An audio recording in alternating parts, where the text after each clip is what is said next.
नमो नमः सर्वेषां एकवारं पुनः स्वागतम। प्रिय बच्चों, हम 5वां पाठ पढ़ रहे थे, जिसका द्वितीय भाग हम अब पढ़ने जा रहे हैं। पिछली कक्षा में हमने 4 श्लोकों का अध्ययन किया था। सुक्ति मौक्तिकम, सुक्ति रूपी मोती। तो आइए मोतियों का संग्रह करते हैं और जीवन को साफल्य की ओर ले चलते हैं। प्रस्तुत श्लोक में गुणार्जन की प्रेरणा दी गई है कि हमें गुणों को अर्जित करना चाहिए। आइए देखते हैं। गुणेष्वेव हि कर्तव्य प्रयत्नः पुरुषैः सदा गुणयुक्तो हि दरिद्रोऽपि नेश्वरैर्गुणैः क्षमा, नेश्वरैर्गुणैः क्षमा। आइए सबसे पहले इसका पदच्छेद करते हैं। गुणेषु एव हि कर्तव्यः प्रयत्नः पुरुषैः सदा गुणयुक्तः दरिद्रः अपि न ईश्वरैः अगुणैः समः। आइए अन्वय और साथ ही अर्थ जानते हैं।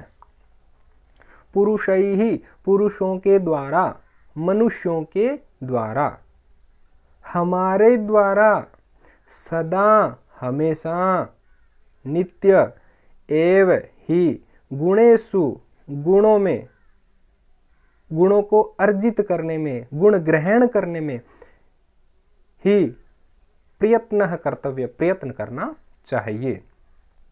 अर्थात हमें या मानवों को, मनुष्यों को हमारे द्वारा हमेशा गुण अर्जित करने में ही प्रयत्न करना चाहिए। गुणयुक्त है,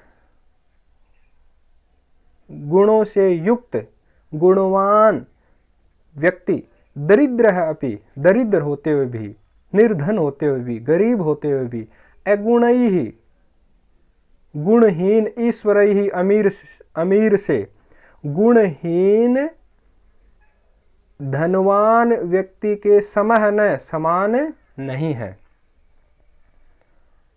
अर्थात यहाँ पे 2 मनुष्यों की हम बात करते हैं। एक है गुणयुक्त है और दरिद्र है, अर्थात निर्धन है लेकिन उसमें अच्छे गुण हैं। एक अगुण है, अर्थात निर्गुण है, उसमें कोई गुण नहीं है लेकिन वो क्या है, अमीर है। तो यह इसके समान कभी नहीं हो सकता, अर्थात इससे श्रेष्ठ होता है।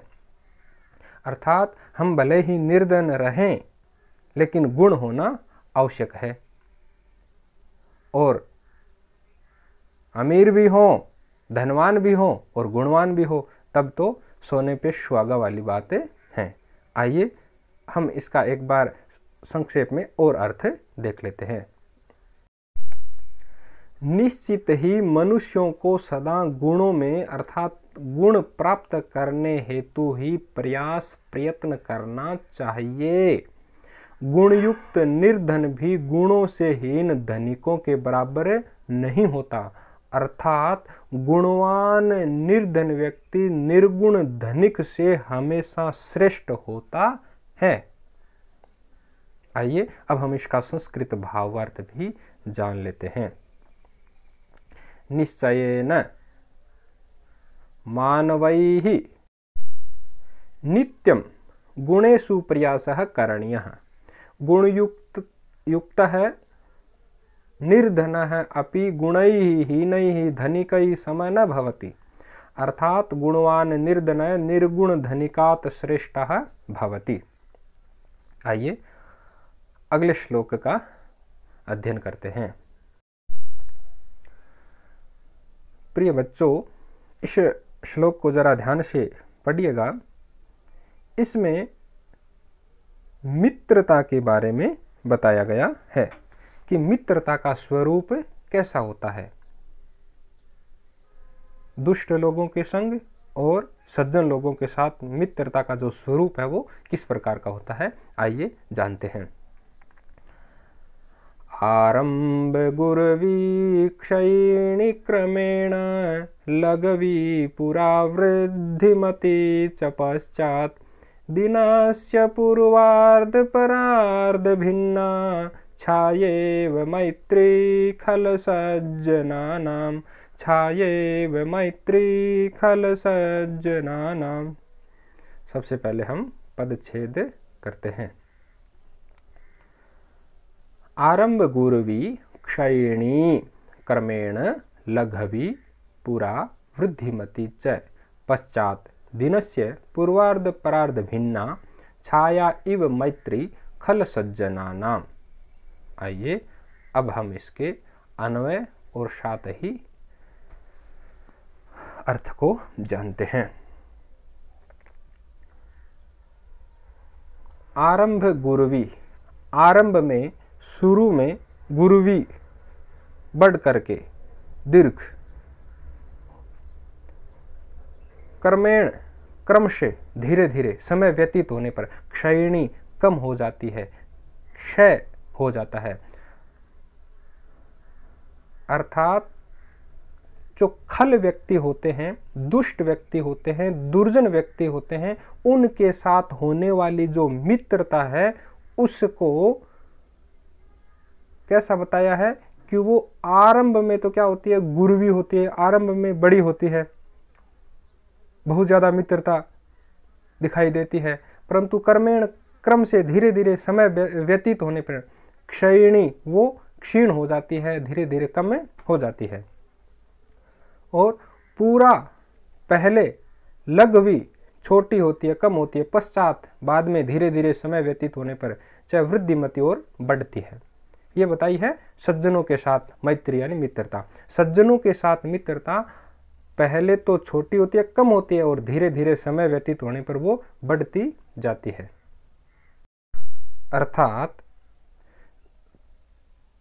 खल दुष्ट मनुष्यों के साथ मित्रता जो है वो दिन की पूर्वार्ध छाया की तरह आरंभ में तो दीर्घ होती है, गुरवी होती है, बड़ी होती है और फिर वो क्रम से धीरे धीरे समय व्यतीत होने पर कम हो जाती है, क्षीण हो जाती है। और सज्जनों के साथ जो मित्रता है वो दिन के परार्ध की छाया की तरह होती है, वो पहले तो लघवी होती है और फिर धीरे धीरे वृद्धिमती बढ़ती जाती है। अर्थात जैसे आपने पेड़ तो खूब देखे होंगे, जब हम देखो दिन के दो भाग हैं, एक है पूर्वार्ध, एक है परार्ध। पूर्व अर्ध, दिन का पूर्व अर्ध पहला आधा भाग यानी 12 बजे से पहले और परार्ध यानी 12 बजे के बाद। अब जैसे ये पेड़ है तो जैसे ही सूर्य उदय होगा तो इसकी छाया विपरीत दिशा में बहुत ही क्या होगी, दूर तक होगी। तो दुष्ट लोगों के साथ जो मित्रता है वो पूर्वार्ध की तरह होती है, पहले तो इस छाया की तरह होती है, बहुत ज्यादा होती है और जैसे जैसे समय व्यतीत होता है तो ये छाया भी क्या होती जाती है, जैसे जैसे सूर्य ऊपर आएगा वैसे वैसे ये छाया भी क्या होती जाएगी, कम होती जाएगी। ठीक उसी प्रकार दुष्ट लोगों के संग मित्रता होती है। और सज्जन लोगों के साथ कैसी होती है, प्रार्ध के समय। प्रार्ध के समय कैसे, जैसे सूर्य है, जैसे इधर सूर्य है ऊपर, तो पहले तो छाया कहाँ होगी, एकदम पेड़ के नीचे होगी। जैसे जैसे प्रार्ध का समय व्यतीत होगा वैसे वैसे ये छाया क्या करेगी, आगे बढ़ेगी। आइए हम इसका अर्थ एक बार और देख लेते हैं। दुर्जनों की मित्रता मैत्री पूर्वाहन की छाया के समान होती है, जो आरंभ में बहुत विस्तृत होती है परंतु शीघ्र ही घटने लगती है, जबकि सज्जनों की मित्रता अपराह्न की छाया के समान होती है, जो आरंभ में छोटी और बाद में क्रमशः बढ़ने वाली होती है। अर्थात प्रिय विद्यार्थियों, सज्जन लोगों के साथ जो मित्रता होती है वो सनई सनई होती है। कुछ लोग क्या करते हैं, परस्पर मिलते हैं, एक दिन में मिलते ही हो हम ये कर देंगे, वो कर देंगे, ऐसा और वैसा, हम पक्के मित्र हैं, दोस्त हैं, तुम्हारे बिना मैं नहीं, मेरे बिना तू नहीं। जैसे जैसे समय व्यतीत होता है, एक दूसरे को कोई काम होता है तो वो नहीं मिल पाते हैं, सहायता नहीं कर पाते हैं, क्योंकि वो इस प्रकार की जो मैत्री है वो दुष्ट लोगों की होती है। लेकिन सज्जनों के संग जो मित्रता होती है वो पहले परिचय में इतनी प्रगाढ़ नहीं होती, वो धीरे धीरे बढ़ती है। तो तुरंत होने वाली मित्रता पे हमें विश्वास नहीं करना चाहिए। आइए अगले श्लोक से पहले हम इसके संस्कृत भावार्थ को भी जान लेते हैं। दुर्जना नाम मैत्री पूर्वाहणस्य छाया इव भवति, या आरंभेषु विस्तृता भवति परंतु शीघ्रमेव तस्याः क्षयोऽपि भवति। परंतु सज्जनानां मैत्री अपराह्नस्य छाया इव भवति, या आरंभे अत्यल्पानन्तरं च क्रमेण वर्धमाना भवति। आइए अगले श्लोक का वाचन करते हैं। प्रस्तुत पद्य में सत्य संगति की महत्ता को बताया गया है। आइए देखते हैं। यत्रापि कुत्रापि गता भवेयुर्हंसा महिमण्डलमण्डनाय, हानिस्तु तेषां हि सरोवराणां येषां मरालये सवे प्रयोग, येषां मरालये सवे प्रयोग। यत्र अपि कुत्र अपि गताः भवेयुः हंसाः महिमण्डलमण्डनाय, हानि तु तेषां हि सरोवराणां येषां मरालये सह विप्रयोगः। आइए अर्थ देखते हैं। महिमण्डल मंडनाय, मही यानी धरती, पृथ्वी, मंडल पूरा पृथ्वी मंडल को मंडनाय शोभित करने के लिए, सुशोभित करने के लिए, संपूर्ण पृथ्वी मंडल को शोभित करने के लिए, सुंदर बनाने के लिए, यत्रापि कुत्रापि हंसाः गताः भवेयुः, जहां कहीं भी हंस चले जाएं,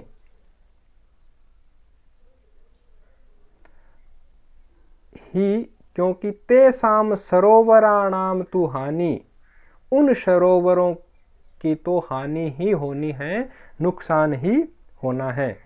ये साम मरालय से विप्रयोग है, जिनका मराल है यानी हंसों के साथ विप्रयोग हुआ है, वियोग हुआ है, जुदाई हुई है। अर्थात हंस कहीं पर भी चले जाएं, जहां पे जाएंगे वहां पर सुंदरता बढ़ेगी। हानि तो उन सरोवरों की है जिनका इन हंसों से क्या हुआ है, वियोग हुआ है, जहां से हंस चले गए हैं। अर्थात जो सज्जन लोग हैं वो कहीं पर भी चले जाएं, वहां की शोभा, वहां की सुंदरता बढ़ेगी। नुकसान, हानि तो उनकी होती है जहां से वो छोड़ करके आ गए, जिनका वियोग हुआ है।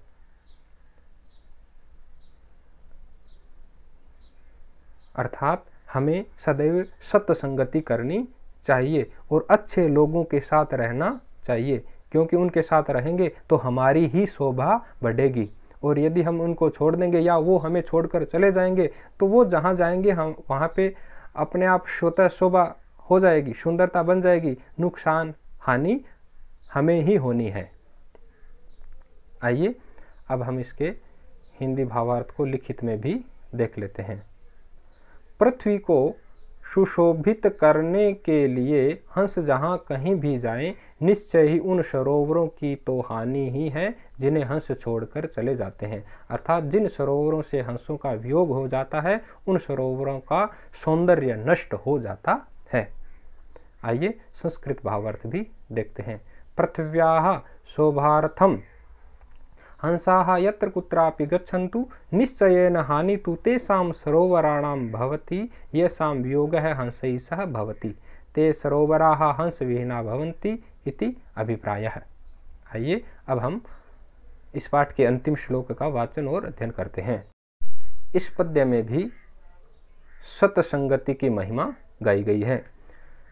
गुणा गुणगेषु गुणा भवन्ति ते निर्गुणं प्राप्य भवन्ति दोषा आस्वाद्यतो या प्रवहन्ति नद्य समुद्रम् आसाद्य भवन्त्यपेया समुद्रम् आसाद्य भवन्त्यपेया। गुणाः गुणगेषु गुणा भवन्ति ते निर्गुणं प्राप्य भवन्ति दोषाः आस्वाद्यतोयाः प्रवहन्ति नद्यः समुद्रमासाद्य भवन्ति अपेयाः। गुणगेषु गुणाः गुणाः भवन्ति। गुणी लोगों में, गुणवान लोगों में ही गुण है वो गुण के रूप में होते हैं। अर्थात गुण तब तक ही गुण है जब तक वो गुणशाली व्यक्तियों में है, गुणवान मनुष्यों में है।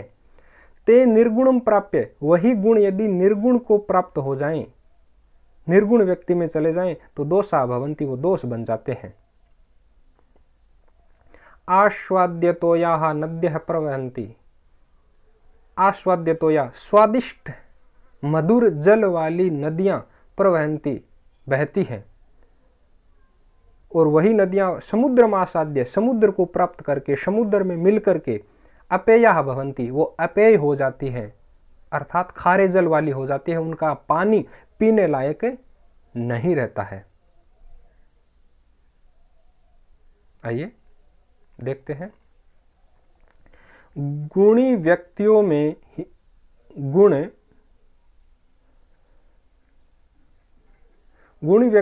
गुण सद्गुण के रूप में रहते हैं, परंतु वे ही गुण गुणहीन व्यक्तियों के संसर्ग में दोष के रूप में परिवर्तित हो जाते हैं।